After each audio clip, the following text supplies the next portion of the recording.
Imagine floating in the middle of the Philippine Sea, no land for hundreds of miles. Your ship is gone, you're exhausted, dehydrated, and then you feel something brush against your leg, a smooth, leathery texture. It's a feeling that signals the beginning of the worst shark attack in recorded history. This was the fate of the crew of the USS Indianapolis in July 1945. They had just completed a mission of the utmost importance, one that would change the course of World War II forever. They had delivered the critical components for the atomic bomb, Little Boy, to the island of Tinian. Their mission was top secret.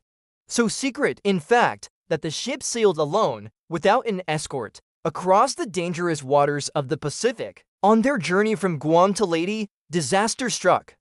Just after midnight on July 30th, two Japanese torpedoes ripped through the Indianapolis's hull.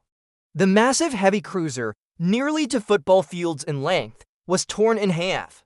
It took only 12 minutes for the ship to sink beneath the waves, taking 300 of its crew with it. But for the 900 men who managed to abandon ship, their ordeal was just beginning.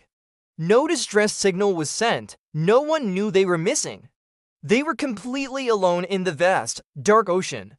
As the sun rose on the first day, the survivors, many suffering from severe burns and injuries, clung to life rafts, debris, and each other. The initial shock gave way to a new, more primal fear. The sharks arrived, hundreds of them.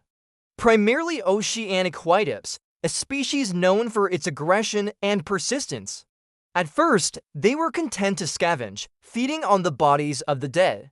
But hunger and the scent of blood soon drove them to target the living. The men formed defensive circles, kicking and splashing, screaming to create a barrier of noise and chaos to keep the predators at bay. But the attacks were relentless and horrifying. Men were dragged under, their screams abruptly silenced.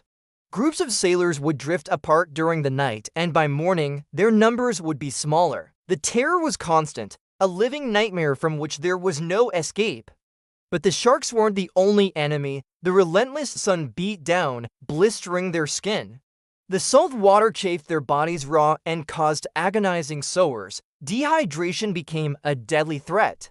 The constant exposure and lack of fresh water began to play tricks on their minds. Men would hallucinate, convinced they saw islands on the horizon or that the ship was floating just beneath the surface, offering cool drinks and safety.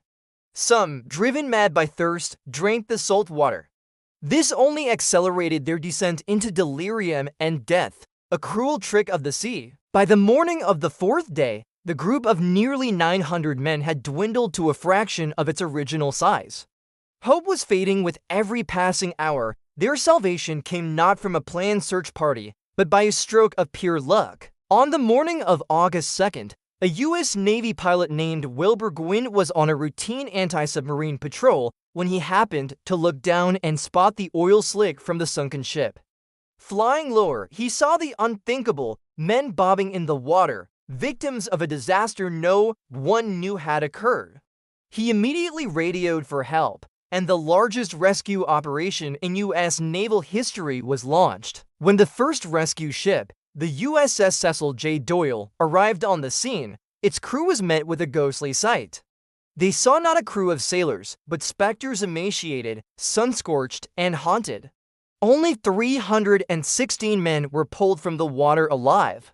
The story of the USS Indianapolis is a harrowing testament to the human spirit's will to survive against truly impossible odds. It is a brutal reminder of the sacrifices made during the war and the terrifying power of nature. It teaches us that even when you are lost in the darkest depths, facing unimaginable horrors, hope is the one thing that can keep you afloat. To hear more great stories, check out my link in bio for a 30-day free trial on Audible. Thank you for watching, and don't forget to subscribe for more stories of survival and history.